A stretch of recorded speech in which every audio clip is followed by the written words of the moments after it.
musulmi, assalamu alaikum wa rahmatullahi ta'ala wa barakatuh.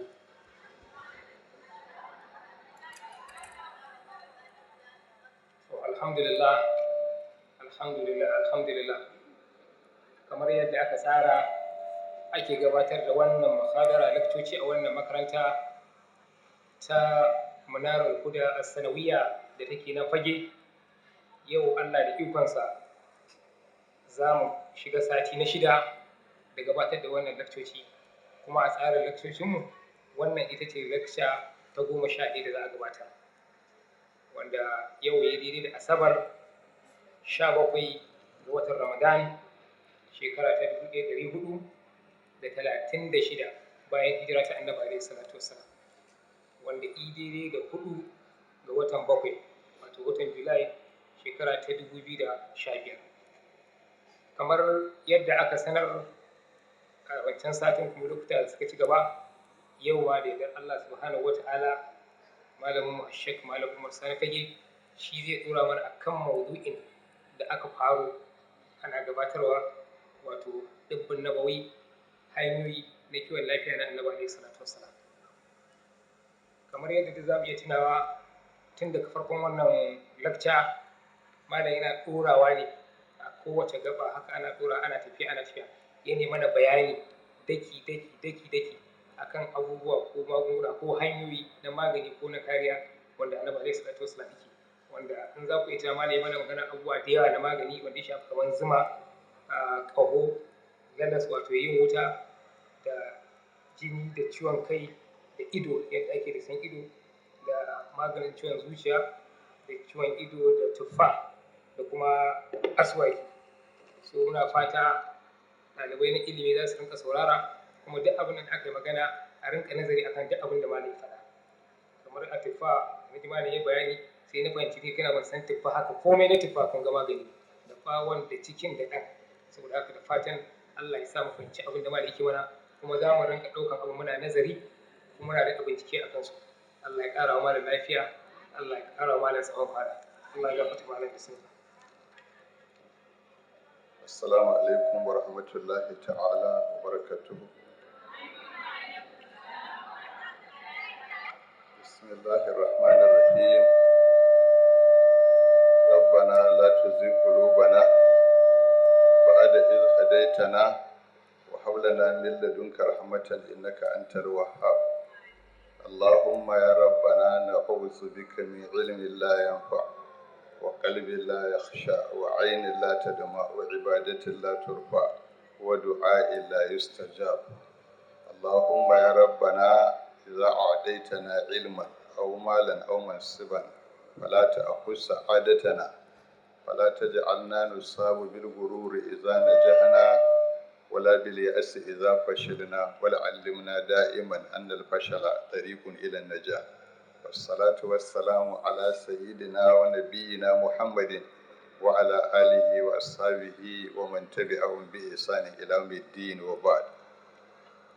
يوم da taimakon Ubangiji subhanahu wa ta'ala za mu ɗora ne akan magana da muke yi akan shiryarwar da manzon Allah sallallahu alaihi wasallam ya yi wa al'ummarsa da duniya akan kula da lafiya da kuma kiyaye ta. Kamar yadda na faɗa, idan aka ce Annabi alaihi salatu wassalam ya faɗi kaza ko ya aiwatar da kaza, abinda ake nufi da wannan a gurin mu musulmi shine mun samu hujja a gurin Ubangiji na cewa yin wannan abin halak ne, sannan kuma mun samu hujja wacce za mu ɗauki wannan abin mu je mu ta nazari a kansa, mu ta nannago shi, mu ta fitar da abubuwa albarkatai a cikinsu wanda ba su da iyaka. Wannan shine manufar yin wannan. Idan an faɗi Annabi alaihi salam amfani da kaza, ba ana nufin kowa ya tsaye da abin a iya wannan ba. A'a, wannan abin haske ne ake ba al'ummar musulmi kuma da duniya. Misalin wanda muka yi ta magana akan magunguna zalla, wanda aka sani magani zalla, kamar zuma magani ce zalla, kamar tufa magani ne zalla, ba a ce ka ambaci sunan Allah a wajen haɗa shi ba, sai dai kawai in za ka sha a ƙa'idar musulunci kai bismillah. To kaga wannan an nuna mana duk magunguna wanda ake ba mutum a asibiti na ƙwaya a ce ya haɗiya, ko kapsul a ce ya haɗiya, ko ruwan magani a ce ya sha, ko wanda zai ɗiga, ko wanda za a zuba a wani ciwo ya wanke shi, ko a tsaida zubar jini, to wannan an samu hujja. Magani ne zalla, annabi alaihi salam bai haɗa shi da komai na sunan Allah ba. To wannan duk wani likitanci na duniya ya samu hujja daga wannan. To sannan annabi alaihi salatu wassalamu kuma ya haɗa magunguna zalla tare da kuma sunan Allah. Wannan kuma duk wanda yace karanta kaza ka haɗa shi da kaza shi ma bai laifi ba, domin wannan abin in dai na halak ne ba haramun bane, to ya samu hujja daga annabi alaihi salatu wassalam. Sannan akwai addu'a zunzurutu ita kadai zalla ba tare da an haɗa ta da komai ba, ita ma annabi alaihi salam ya yi ta. Saboda haka abu iri uku ya koya mana alaihi salatu wassalam: yin amfani da magani zallarsa, da yin amfani da magani tare da sunan Allah a haɗe, da kuma yin magani da sunan Allah zallarsa ba tare da haɗa shi da wani magani na fili da ake iya gani ba. To duk wanda mutum ya yi a cikin waɗannan ukun yana da hujja a gurin Allah subhanahu wa ta'ala, domin ya samo shi daga tushe wanda yake magana da sunan Allah subhanahu wa ta'ala. Ubangiji ya ce da mu, man yuti'ir rasula faqad ata Allah, wanda da ya bi manzon Allah sallallahu alaihi wasallam Allah ibi, ka bi shi ido rufe, kar ka yi dar, kar ka yi shayi, duk abin da ya zo da shi babu kuskure. Shi yasa Allah ya ce yasin wal qur'anil hakimi innaka laminal mursalina ala siratin mustaqim. Allah ya rantse annaba sai mu akan daidai yake. Saboda ka da abin da ya zo daga gurin sa kawai ka karbe shi kai tsaye. Abin da ake bukata da ya ka fahimta, ka tabbatar daga gurin sa izo alaihi salam, sannan kuma ka tabbatar ka fahimci saƙon zaka iya aiwatar da shi yanda ake so, ba a fahimci abin bai ba ko a riginginci. Saboda akwai bukatar ilimi da nutsuwa a lokacin da ake karanta abubuwan da annabi alaihi salatu wassalam ya yi. Yau da taimakon Allah subhanahu wata'ala zan yi magana akan abu guda ɗaya tak, wanda magani ne zalla. To sannan kuma sai mu tsallaka mai magana akan magani da aka haɗa shi da sunan Allah subhanahu wata'ala. Sannan kuma mu tsallaka inda aka yi magani da sunan Allah zalla ba tare da an haɗa shi da komai ba. Abu na farko da zan fara magana a kai shine kwai, wanda muka sani na tsuntsaye. Al-Imamul Baihaqi a cikin Shu'abul Imani ya ambaci wani hadisi, yana magana cewa wani annabi daga cikin annabawa alaihi salatu wassalamu ya yi wa Allah kuka na rauni da ya samu a jikinsa, sai ya umarce shi da cin kwai. Wannan shine inda aka samu. To shi kwai iri biyu ne, akwai farin akwai kuma kwanduwa, ita ce mai wannan ruwan ɗorawa ɗin, mai wannan rawayar a ciki.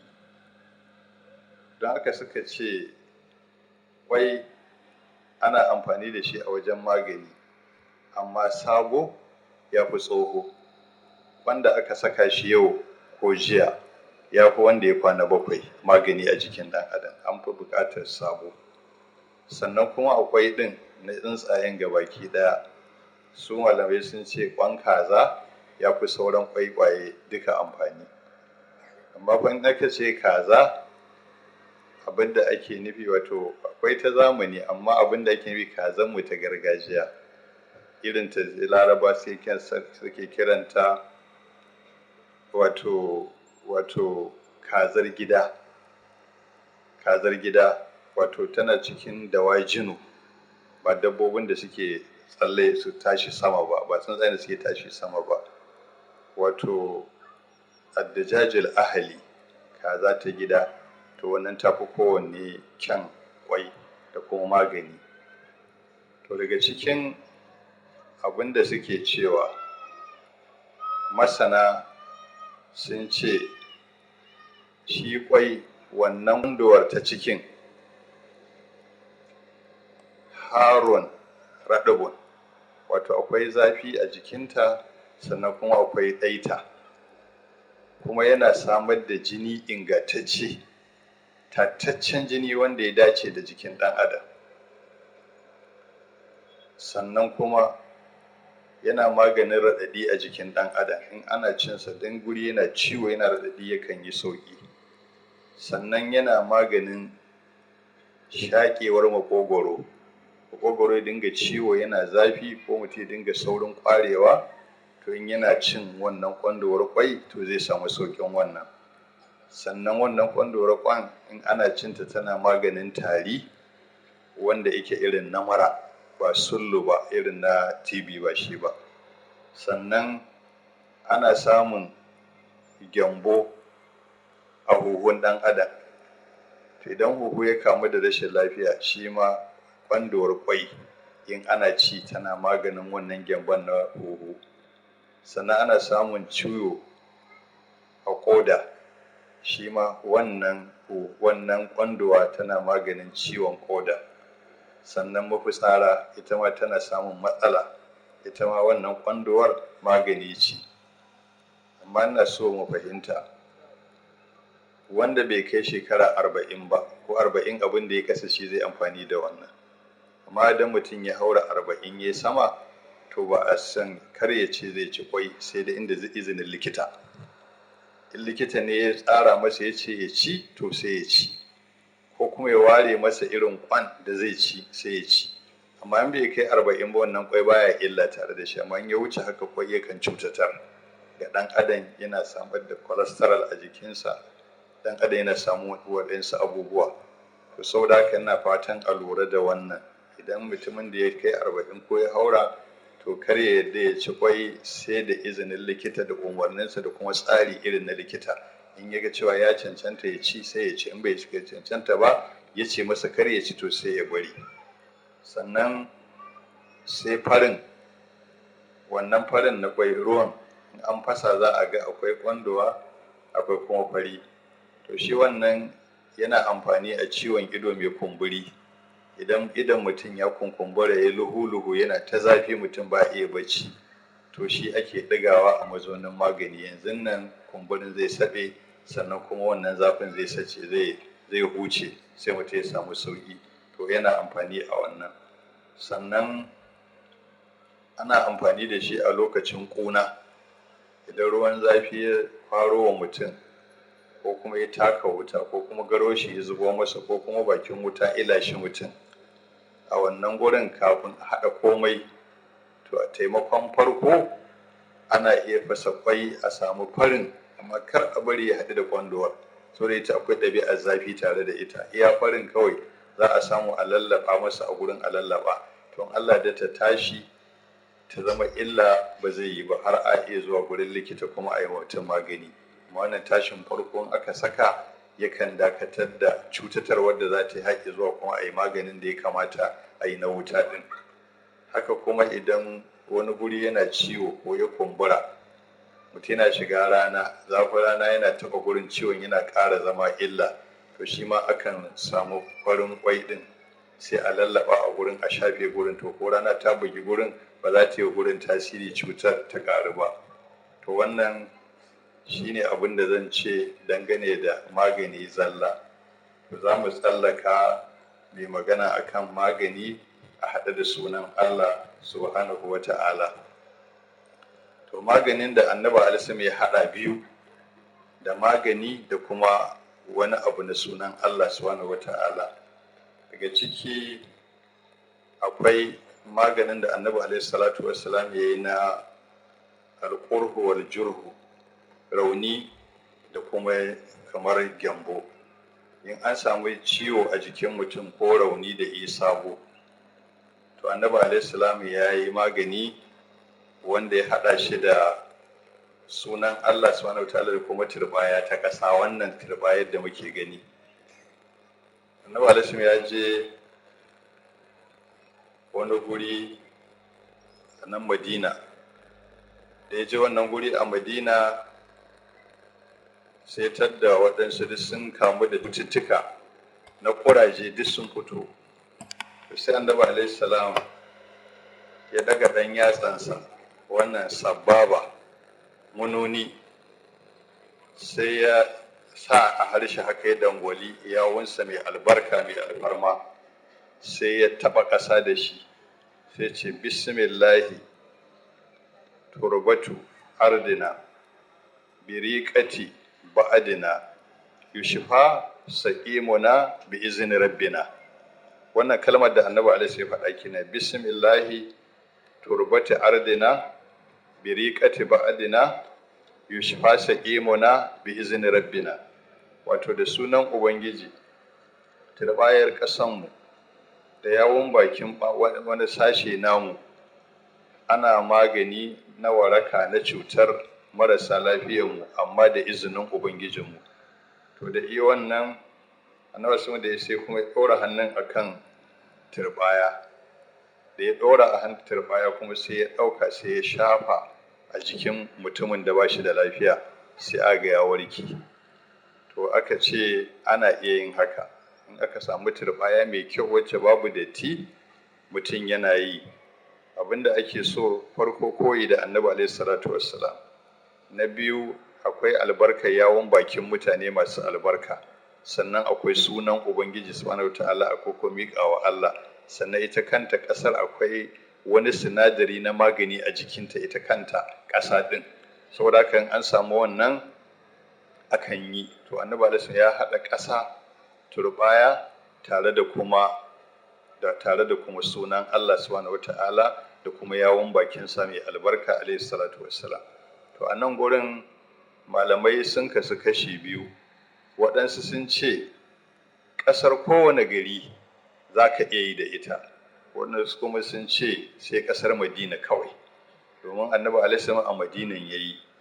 Shi ne mafi tsarkin muhalli a duniya, domin a nan jikin annabi alaihi salatu wassalam yake har yau har gobe kuma har ran da za ta tashi alkiyama. To a garin yayi wannan abin sai suka ce sai ƙasar Madina.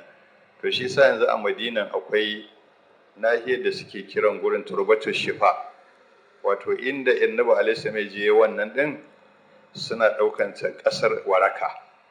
Har yanzu gurin yana nan, illa hukuma ba ta bari a ɗauka a ɗiba. Bare da muka je wani bawan Allah yake gaya mana da muka je gurin ya ce wannan turbatu shifa ce, za a ganta fara-fara kamar katsi. Ya ce akwai wani mutum irin manya ne na duniya ya isa, ya je duk ƙasashen turai babu inda bai je ba na maganin wani ciwon ciki, an yi an rasa.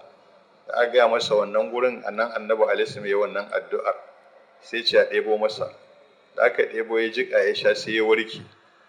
Ya ce yanzu duk lokacin da ka je gidansa akwai buhu guda a gidansa baya rabuwa da ita.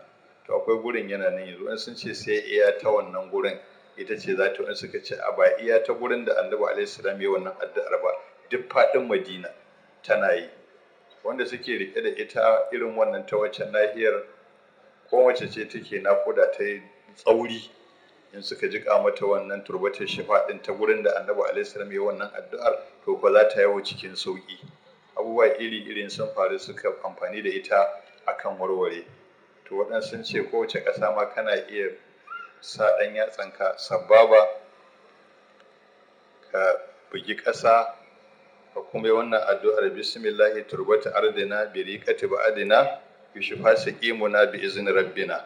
To in kai shafa mutum da albarkar sunayen ubangiji subhanahu wata'ala, to mutum zai samu sauki. To wannan ɗaya kenan daga cikin misali na amfani da wani sinadari tare da sunan Allah subhanahu wata'ala. Sai abinda annabi alaihi salatu wassalam ya ɗora mu a kai dangane da harbin kunama, shi ma musnad na ibn abi shaiba ya ambaci hadisi daga abdullahi dan mas'ud radiyallahu anhu. Abdullahi dan mas'ud radiyallahu anhu ya ce wata rana muna tare da annabi sallallahu alaihi wasallam sai manzon Allah ya yi sujada. Ina yin sujada kawai sai kunama ta saɗaɗo sai ta harbi annabi sallallahu alaihi wasallam a ɗan yatsa. Annabi da ya idar da sallah sai ya ce la'anallahu al-aqraba ma tad'u nabiyyan wala ghayruhu. Annabi da idan da sallah ya faɗi wannan kalmar la'anallahu al-aqraba. In za ka yi masa fassara ta kalma da kalma sai ka ce Allah ya la'anci kunama. Ita ba ta barin annabi wala waninsa. Duk halittar da ka sani tana kewayewa annabi alaihi salam, wanda muguwar halittar nan kunama. Ita ba ruwanta da annabi alaihi salam, sai ta harbe shi, kuma ta harbe shi din sallallahu alaihi wasallam. To amma a ƙa'ida ta ilimi da harshen larabci akwai kalmomi da ake amfani da su, amma abin da ake nufi kishiyarsu. Idan aka faɗe su ba ana nufin wannan kalmar kai tsaye ita ake nufi ba, a'a kishiyarta ake nufi, ko kuma mamaki kawai ake nufi da ita. Laraba suna amfani da wannan. Annabi alaihi salatu wassalamu lokacin da Mu'azu radiyallahu anhu ya ce dullani ala amali yudkhiluni aljannata wa yub'iduni anin nar, nuna min aikin da in ne zai shigar da ni aljanna ya kuma nesanta ni daga wuta. Sai annabi alaihi salam ya ce ka tambayi babban abu, amma yana da sauki ga wanda Allah ya sauwakawa. Sai ce ka bautawa Allah shi kadai, kada ka hada bautarsa da wani abu. Ya dinga lissafa masa duk da ya gama sai kuma ya zo ya ce kuffa alaika haza, ba zan gaya maka abin da duk alherin da na lissafa maka ya dogara a wuyansu ba. Idan wannan abin bai tsaya ba to babu wani alheri da zai tsaya. Sai annabi alaihi salam ya dauko hannunsa mai albarka alaihi salam, sai ya rike harshensa mai albarka ya ce da shi kuffa alaika haza, ka iya da wannan, ka kare shi. To sai Mu'azu ya ce ya rasulullahi inna lamu'akhazuna bima natakallamu bihi, mu yanzu a kama mu da abin da muke furci da shi. To anan annabi alaihi salatu wassalam sai ce sakilatka ummuka. Wannan kalmar a wurin wanda ya san larabci ba ta nufin suka, wato mamaki kenan.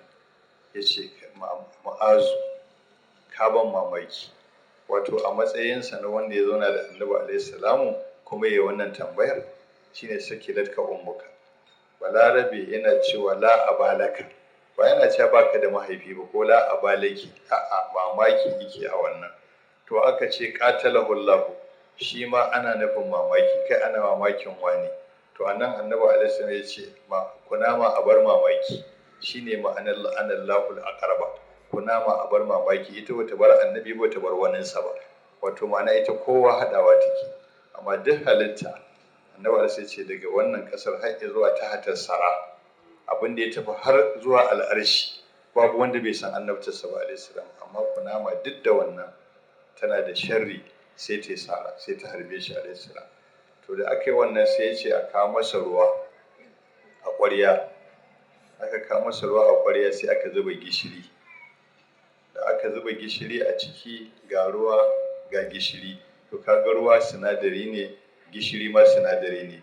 To sai annabi alaihi salam ya tsoma dan yatsa a ciki, sai dinga karanta kul huwallahu ahad har zuwa ƙarshe. In ya gama ta sai kuma ya karanta falaki, sai ya karanta nasi, yana maimaita shi kenan sai ta faɗi shi kenan ba zafin. To daga nan aka samu wannan shan kunama ce harbi, ana samun ruwa a zuba masa gishiri. Amma da za a samu gishirin gaske to shi ake so, ba gishiri masnu'i ba wanda yake dan adam da ya yi wa'insu aikace a ciki. Duk da dai in babu wancan ana amfani da shi. Gishirin gaske shine gishirin balma. Wannan gishirin balma gishiri ne natural, wanda a ƙasa aka tono shi ake kira gishiri. Da shi ake magunguna. In dai wata cuta ce aka ce a sa gishiri, to shi ake so a sa. Sai dai in babu shi to ana iya sa wannan na kwali ko kuma na leda ko na buhu, ana iya amfani da shi. To annabi alaihi salam ya saka wannan, kuma ya dinga karanta kul huwallahu tare da falaki da nasi, yana maimaita su har kunama wato karin ya faɗi ya warke alaihi salatu wassalam. To wannan shi ma hujja ce da dalili akan cewa ana iya hada wani sinadari na magani tare da sunan Allah subhanahu wa ta'ala. To sai malamai suka ce wannan gishiri da annabi alaihi salatu wassalam ya sa a zuba a ruwan, shi gishiri a ainihin ɗabi'arsa yana maganin dafi, duk dafi irin na kunama na maciji da makamantansu, irin na su cinnaka ya harbi mutum ko ya ciji mutum, ko zarna ko ya harbi mutum, ko rana ta harbi mutum, ko zuma ta harbi mutum, to duk waɗannan gishiri yana da tasiri don kashe dafinsu. To don haka annabi sai ya zuba gishiri. To sai kuma aka ɗauko kul huwallahu, ita kuma tana ɗauke da abubuwa a cikinta guda uku. Na ɗaya, samadiyya ta Ubangiji subhanahu wa ta'ala, don ka ce Allahu samadu, shine wanda duk halitta shi take bukata kuma gurinsa take zuwa. Duk bukatun kowace irin halitta gurinsa ake juyarwa. Wannan halittar mutum ne, aljan ne, tsuntsu ne, dabba ne, menene, gurin Allah yake miyar da bukatarsa, shine as-samadu. To wannan yana nuna kamala ta Allah Ubangiji subhanahu wa ta'ala, babu na ƙasa tare da Allah, kayo Allah kirari. Sannan da kace ahadu, ka nuna ba shi da kishiya, ka nuna kaɗaitakarsa shi kaɗai subhanahu wa ta'ala. Sannan da kace lam yalid wa lam yulad, ka nuna ba shi da tushe, ba shi da reshi subhanahu wa ta'ala, ba shi da kuma kini, ba shi kuma da tamka. To wannan kirarin da aka yi wa Allah guda uku ba ƙaramin amfani ne da shi ba a cikin maganin cututtukan jiki da kuma cututtukan zuciya. Sannan falaki ita kuma an nemi tsari min sharri ma khalaq, daga sharrin duk abin da Allah ya halitta kowane iri ne. Sannan an nemi tsari daga sharrin dare in ya duhunta. In ya duhu, halittu da dama masu illa, matsafa ne, masu kambun baka ne, dabbobi ne masu cuta, masu jan ciki ne irin su maciji, masu gara ne irin su kunama, duk lokacin suke wawaci. To dole suka haɗu da shi za su cuce shi. To a cikinta akwai neman tsari daga wannan. Sannan min sharrin nafasati fil uqad, da kuma sharrin masu tsafi, masu surkulle, yanzu su ɗaure mutum, su ƙulla wani abu, su ƙudure shi, arziki ya tafi, komai nasu ya kare, rashin lafiya ta tafi, namiji ya rasa ƙarfinsa na lafiyar ɗa namiji, mace ta rasa matsayinta na ya mace, komai ya kare ya lalace. To an nemi tsari daga irin wa'annan. Sannan wa min sharri hasidin idza hasada, da kuma mai hasada wacce ta zuciya, hasada ce sosai, wadda baya son ka da alheri, da kuma hasada wacce take a cikin ɗan adam, wacce take harshensa ko idansa, da ya kalli abu bala'i zai faɗa wannan abin ya rugurguza shi. Yanzu nan lafiyayyen mutum ya tafi kabari, yanzu nan raƙumi sarkace ce amale, yanzu nan ya ji shi a tukunya.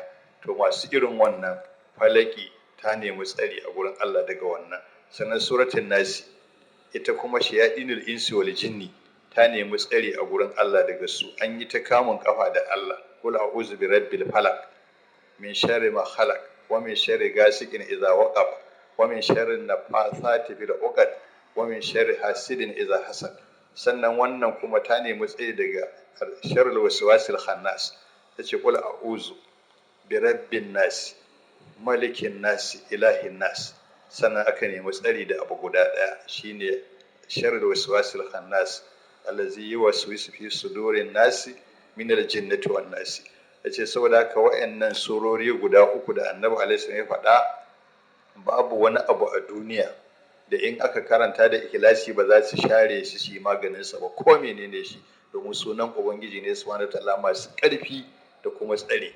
Shi yasa Annabi alaihi salam ya ce tunda wayannan surori guda biyu suka sauka, ba wani mai neman tsari da ya samu tsari fiye da waɗannan surori guda biyu.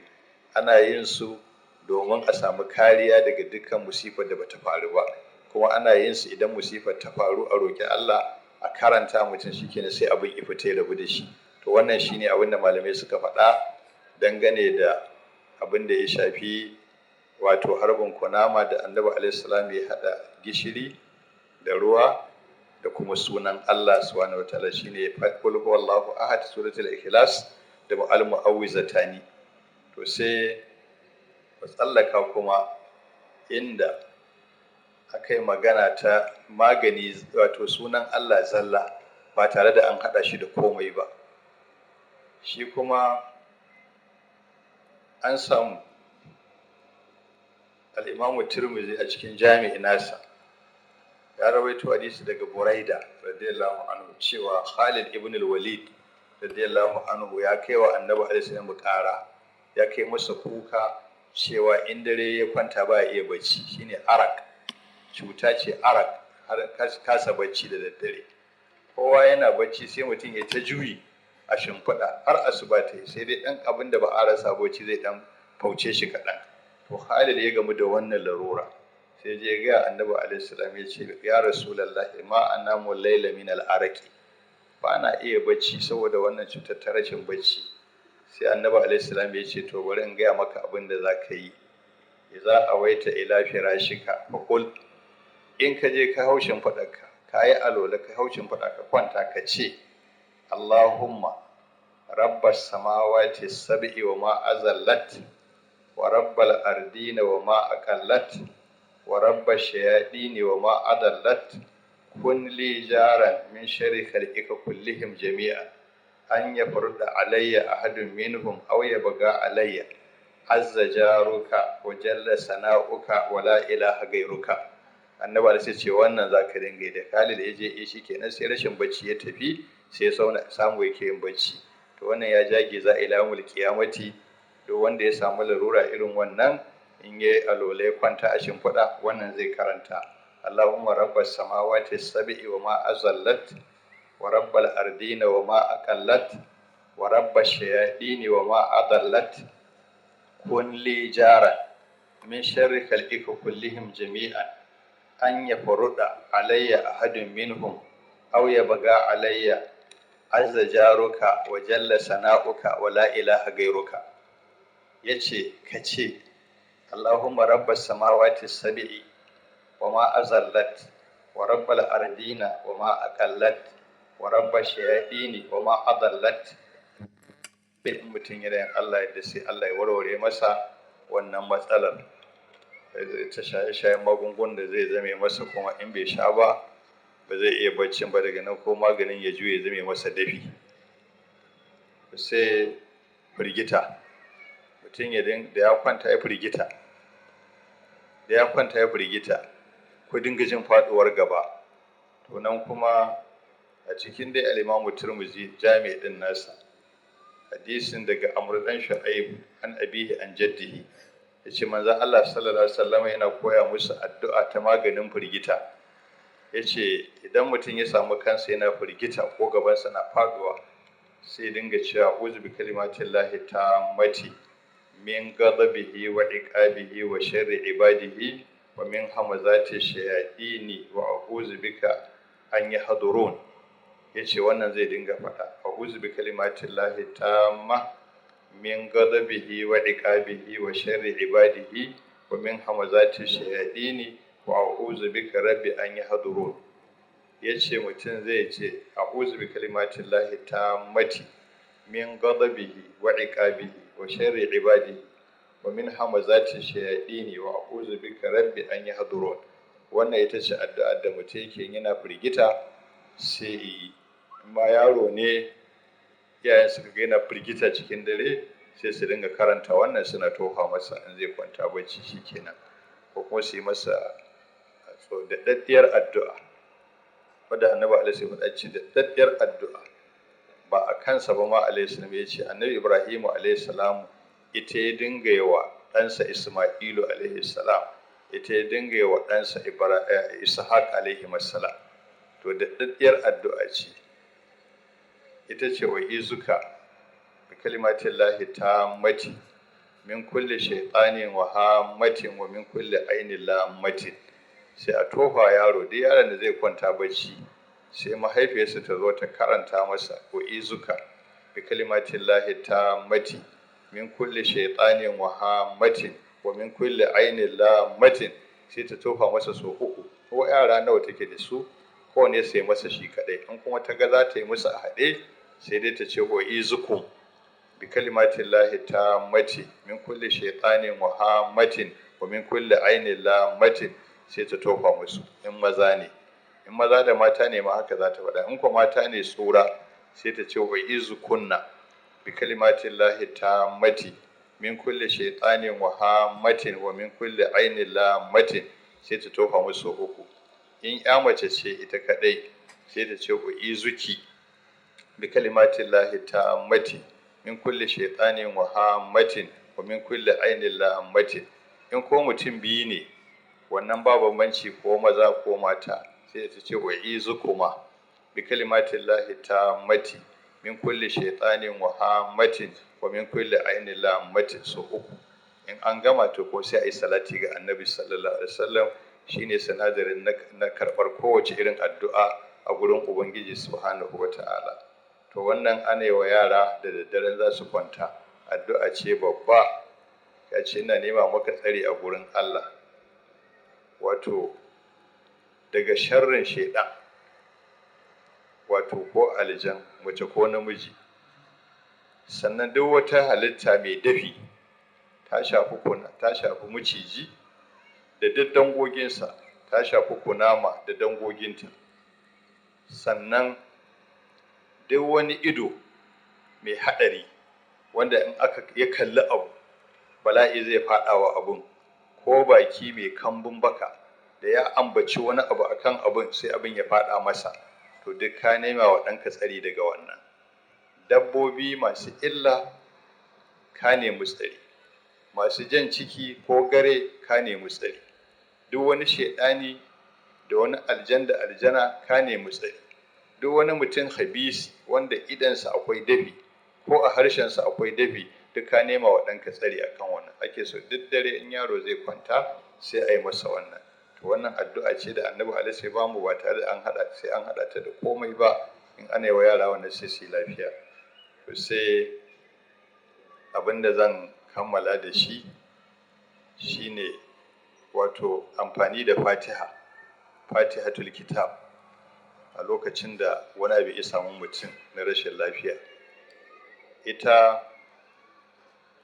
fatiha ana amfani da ita a cikin sallah.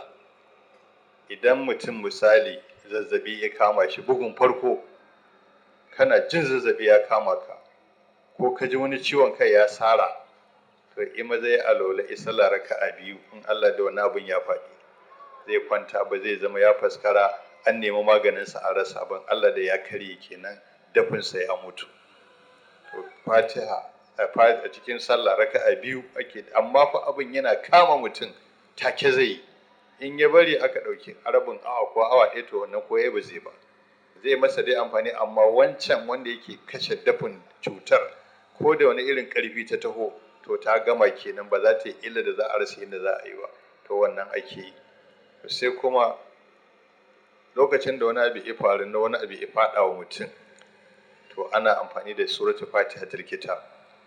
Wannan al-Imam al-Bukhari ya kawo lokacin da sabon annabi sallallahu alaihi wasallam suka yi tafiya. A cikinsu akwai Abu Sa'id al-Khudri radiyallahu anhu. Da suka je wata ƙabila suka nemi a ba su masauki a karɓi bakuntarsu, za su kwana su tashi, sai garin suka ce sam ba za su sauke su ba. Suka ƙi saukar su, sai suka fita da garin suka koma daji, sai suka yi sansani suka sauka. To suna gurin da suke zaune can, sai suka ji ana kururuwa a cikin garin da suka baro, ana ta ihu, ana ta kururuwa. Ashe shugaban kabilar shine maciji isara. Duk abin da suke amfani da shi na makari sun je sun yi, dafi ya ƙi fita, mutum yana ta gyangyaɗi zai mutu, dafi yana ƙara shigarsa. Sai wani ya ce, kai ga waɗansu baƙi da suka zo suka nemi a sauke su an ƙi, kuma gashi sun yi sansani a guri kaza can wajen gari, ko za mu je gurinsu wataƙila za a dace a samu wanda zai iya masa maganin da zai warke. sai suka ce ai sai a tafi tunda lokacin ruwa ya ciwo su ko an miƙa musu takobi zarare kama za su. Sai suka tafi, suna zuwa suka ce da su shugabanmu ne maciji ya sara, duk abin da ake yi na maganin dafi makari an yi amma abin yaƙi mutuwa zai yi. Sai suka ce to ai mu kuma mun nemi ku ba mu masauki ku sauke mu dare ɗaya kuka ki, dan me kuma za ku zo ku nemi na ba a gurin mu. Ɗaya ce ni ina da abin da in ne masa sai ya warke, amma kuma ba zan ba sai an biya ni. Sai aka zauna aka yi yarjejeniya, aka yanke za a ba da awaki guda 100. Za a bayar sai ce to shikenan ina yake. Sai ya kalle shi kawai, sai karanta suratul fatihatul kitabi sai tofa masa, karanta ya tofa masa 1 2 3 zuwa 7 sai ya miƙe kamar bai taɓa jin komai ba, dafi ya tafi babu shi. To ga ƙarfin surar da Allah bai taɓa saukar da sura kamar ta ba, sannan kuma ga tsarkin zuciyar mai yi, ga kuma tsarkin harshen mai karantawa. An samu ƙarfi kan ƙarfi kenan. To an samu masu irin wannan to shi kenan, nan da nan ya warke. Sai aka kawo awakinsu aka ba su, sai suka ce mu raba, sai ce a'a ai ba mu san hukunci ba, ba mu san wannan al'amarin haka yake ba mu kusan hukuncin mu ci wannan abun ba, sai mu ɗaure mu tafi da su mu je Madina. Muka je gurin Annabi sallallahu alaihi wasallama mu gaya masa abin da muka yi, sannan mu ji me zai ci. Da suka gama harkokin suka taho da garkensu na awaki suka zo Madina, sai suka je suka ce ya Rasulullahi mun je gari an ƙi saukar mu, amma maciji ya samu su ya sari shugaban garin, sun yi duk abin da za su yi abin yaƙi. Suka taho gurinmu akan mu taimake su, wane yace shi yana da magani. Suka ce kuma ba zai masa ba sai an biya lada, sai aka yi ju'uli aka biya, in ya warke a biya mu, shine ju'uli. Sai karanta masa Fatiha, sai ko ya warke tas, babu alamar dafi tare da shi, ya watsake. To sai Annabi alaihi ce ma adraka mar ruqya, wa ya sanar da kai Fatiha tawaida ce. Sai ce ko raba idribu li sahaman, ni ma ku bani nawa kasan. Kaga ya tabbata kenan halak ne. To Imam Bukhari ya zo da shi a wajen maganar girman Alƙur'ani, shi kuma Imam Muslim ya zo da shi a bangaren maganar karɓar lada idan mutum ya ruƙuya. In ya ruƙuya za a iya biyan sa kuɗi ya karɓa. Shi kuma Imam Muslim akan wannan babun ya kawo wannan hadisi. Don haka Fatiha tana amfani a irin waɗannan ita kaɗai, amma abin da ake so wanda za a yi wani ya zama zuciyarsa ta yarda Ƙur'ani zai magani, wanda zai karanta ya zama da tsarkin zuciya da ikhlasi, sannan harshen baya zage-zage, baya yi da mutane, baya tsugudidi, baya kulle-kulle, ba munafici. Sannan kuma mai harshen nan cikinsa halak yake ci. To in mutum ya zama yana irin waɗannan to shine ya karanta abin zai zama yayi.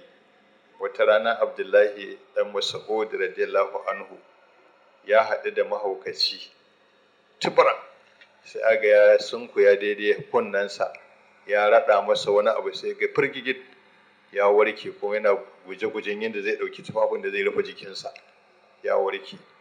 Sai waɗansu suka tafi a guje suka ce ya Rasulallahi, Abdullahi dan Mas'ud ya yi wani abu fa yanzu, mun ga ya sunkuya ya sa kunnensa a bakinsa a daidai kunnen wani mahaukaci, ya raɗa masa wani abu, mun ga mahaukacin nan ya warke. Sai ce a kirawo shi, sai ce an Mas'ud me kai? Sai ce ƙarshen suratul mu'minuna na karanta masa, afa hasibtum annama khalaqnakum abasan wa annakum ilayna la turja'un, fata'ala Allahul malikul haq, la ilaha illa huwa rabbul arshil karim, kai zuwa wa qul rabbi ghfir warhamhu anta khairur rahimin. Yace nan na karanta, sai ya warke. Sai Annabi alaihi salatu ce law qara'a rajulun muwaffaq ala jabalin lazala, da mutum mai ikhlasi zai karanta ta a dutsen goron dutse ko dala ko dutsen kwatarkwashi ko dutsen santolo ko dutsen uhudu, ka karanta wayannan ayoyin inda da ikhlasi kace matsa daga nan gurin sai ya bar gurin. isa Allah ya ce lau anna qur'ana suyirat bihil jibalu aw quddi'at bihil ardu aw kullima bihil mauta to lakana haza.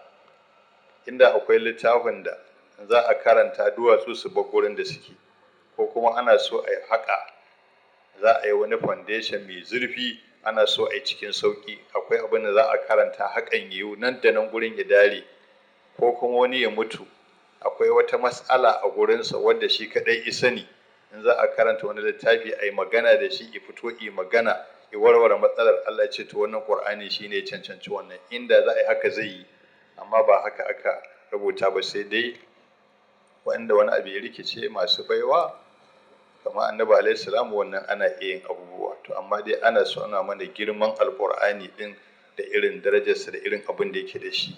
Kuma Allah ya ce da mu law anzalna hadzal qur'ana ala jabalin la ra'aytahu khashi'an mutasaddian min khashyatillah. Da za a saukarwa da fandutsiyar qur'ani sai ka ganshi kamar da kakken kwalli. Babu wata musifa da za ta iya tsayawa gaban alqur'ani in dai mai karanta shi bil ikhlas zai karanta. Akwai zaka tarar da mutane da yawa idan suna yi wa marasa lafiya ruqya, wai kuma aljani bayyana sai su tambaye shi wani magani ne yake maganin aljan. Wato yana dauke da mashinga, amma kuma yana son a bashi magani da tsakuwa, yana so kuma a bashi harsashin tsakuwa. Ai da mashinga da tsakuwa ba za su yi daidai ba. To yanda da yake karanta Qur'ani shine mazaunin mashinga, duk abin da zaka yi na wani shafu magani kaza, itirare iri kaza, wannan mazaunin tsakuwa yake, ba ma dutse ba, mazaunin tsakuwa yake.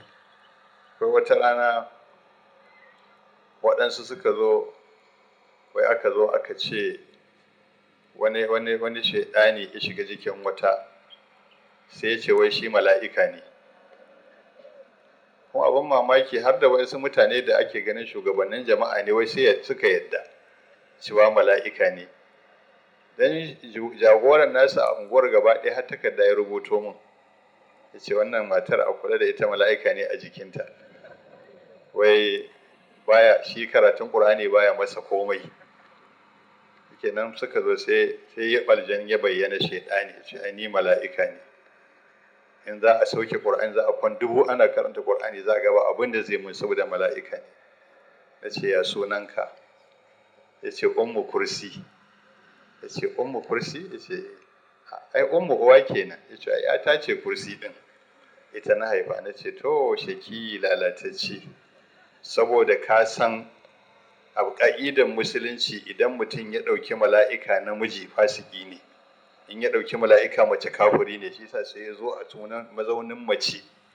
In aka yadda da wani jiki nan, kowa ya yadda da wani ya kafirta. Ummu Kursi ba Abu Kursi ba, sai uwar Kursi mace. Ya ce al'ananne, ka shiryo wani za ka ɓadda mutane. In babu sani shi kensa, ga manya har sun yadda da kai, har suna cewa ai sai ce lokacin sallah ya kawai sai ya fita.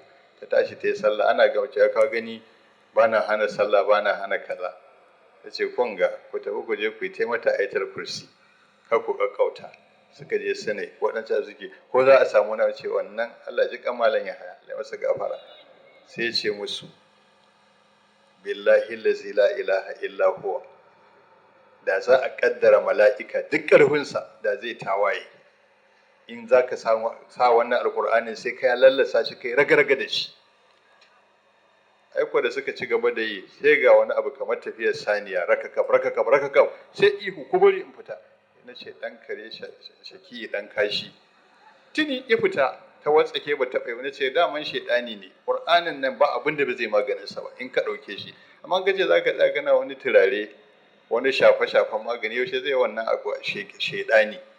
Ko ka kira wani boka ko wani ɗan bori, yaushe za su iya maganin aljan. Ai aljan sai wanda yake da tsarki zai ambaci sunan Allah bil ikhlasi, yanzu da raga da shi ya fidda shi. To an gama da wannan. Wancan makon na ba ku labarin wanda aka tura da takalmin alola, aka ce fita daga jikin mara lafiya, ya fita.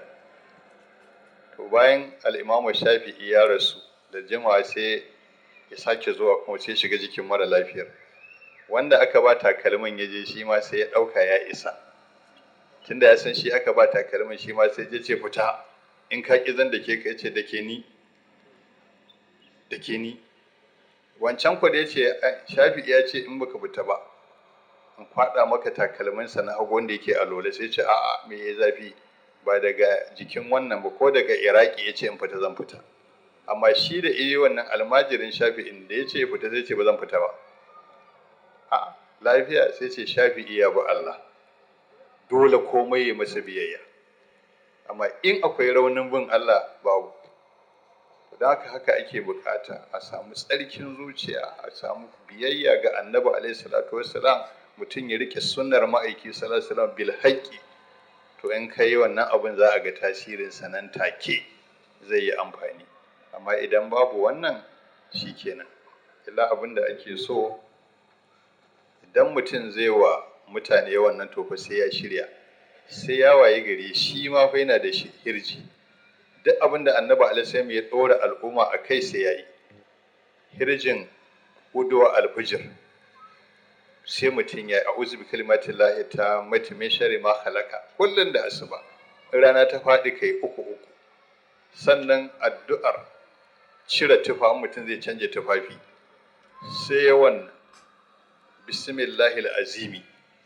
In zaka tofa tufafin ka ce bismillahil azimi, duk shedanin duniya in sun kewaye ka ba za su iya ganin al'aurarka ba, ba su iya ganin tsiraicinka ba. Sannan in mutum zai saka takalmi ya ce bismillah, in zai cire ce bismillah. Haka in zai fita daga gida ita ma ya addu'a, bismillah tawakkaltu ala Allah la hawla wala quwwata illa billah, lam ya'uz bika an azilla aw uzalla aw adilla aw udalla aw aslima aw uzlama aw ajhala aw yujhala alayya. Ka samu kariya. In zaka shigo gida bismillah walajna bismillah kharajna wa ala Allah rabbina tawakkalna, sai ka shiga gidanka lafiya. In zaka hau abun hawa kayi bismillah ko kuma faɗi subhanallazi sakhkhara lana hadha wa ma kunna lahu muqrinin wa inna ila rabbina lamunqalibun. In zaka sauka, ko gida ka zo ko wata tafiya kai ko motar haya, in zaka fita daga ciki duk abin da kake kai in zaka sauka sai ka ce a'udhu bi kalimatillahi tammati min sharri ma khalaqa, to zaka sauka lafiya. Duk wani wata halitta mai sharri da take fakonka ka sauka ta yi maka illa, to kai maganinta.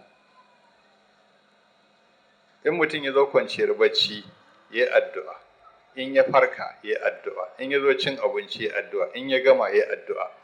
In tafiya ta kama shi zuwa wani gari, nan ma ya yi addu'a, wanda zai nemi Allah ya zama shine abokin tafiyarsa, ya nemi Allah ya zama shine mai wakiltarsa a zuri'arsa da ya bari a gida, to zai samu kariya. Kuma ya roƙi Allah taqwa. Sannan duk garin da ya je zai shiga, shi ma sai ya yi addu'a. Ko wuce za ka yi daga a hanya za ku wuce ta wani gari, a ƙa'idar shari'a sai kai addu'a. Allahumma rabbas samawati sab'i wa ma azlanna wa rabbal ardina sab'i wa ma qalaina wa rabbar riyahi wa ma zaraina wa rabbash shayatin wa ma adlanna.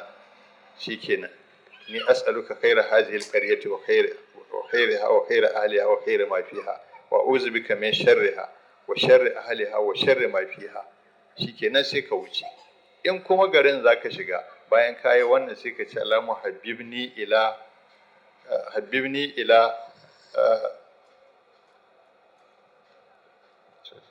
sallama layansa habibni ila ahliha wa habib salihi ahliha ilaina. Shikenan abinda mutum zai faɗa, habibni ila ahliha, ni ka sonye soyayya ta a cikin mutanen garin gaba ɗaya, da mutumin kirki da na kawai duk su so ni kuma ka kaddara ba zan so kowa a garin ba sai mutumin kirki, to sai ka shiga garin. To an kana wannan shine duk wata kulle da sharri da wani shedani zai dinga fakonka ya samu dama ya karya ka, to ba zai samu dama ba. To wannan shi ake kokarin kiyayewa. Allah ya taimake mu. To ina ga wata kila shi ma yau nan zan sa aya. In Allah ya kai mu mako mai zuwa kuma sai mu dauki addu'o'in da Annabi alaihi salam ya dinga dora mu akai saboda bakin ciki da damuwa. Saboda yanzu zamanin damuwa ne da bakan ciki iri-iri. Koyaushe mutum ya je asibiti, likita ya rubuta masa magunguna sai ya yi masa kashedi cewa a dinga cire damuwa daga zuciya. To maganin wa'annan damuwar da lahanin da take wa ɗan adam shine annabi alaihi ya tsara mana abin da zamu dinga karantawa sai Allah ya yi mana. Wannan mako mai zuwan Allah ya da shi nake so na gabatar da wannan. Ina fatan mu lura zuwa yau na gabatar da abubuwa iri uku. Na ɗaya, misalai na magani tsura zalla da annabi alaihi ya yi. Na biyu, magani da aka yi tare da kuma sunan Allah. Na uku, wanda magani da sunan Allah ba ta dan haɗa shi da wani sinadari ba. Wannan hujja ce wanda duk za ka yi a lura da waɗannan abubuwan wajen yin magani. Allah sa mu dace, Allah sa mu cikin allazina yastami'una alqawla fa yattabi'una ahsanahu. أقول قولي هذا وأستغفر الله لي ولكم ولجميع المسلمين. السلام عليكم ورحمة الله وبركاته. مع السلامة.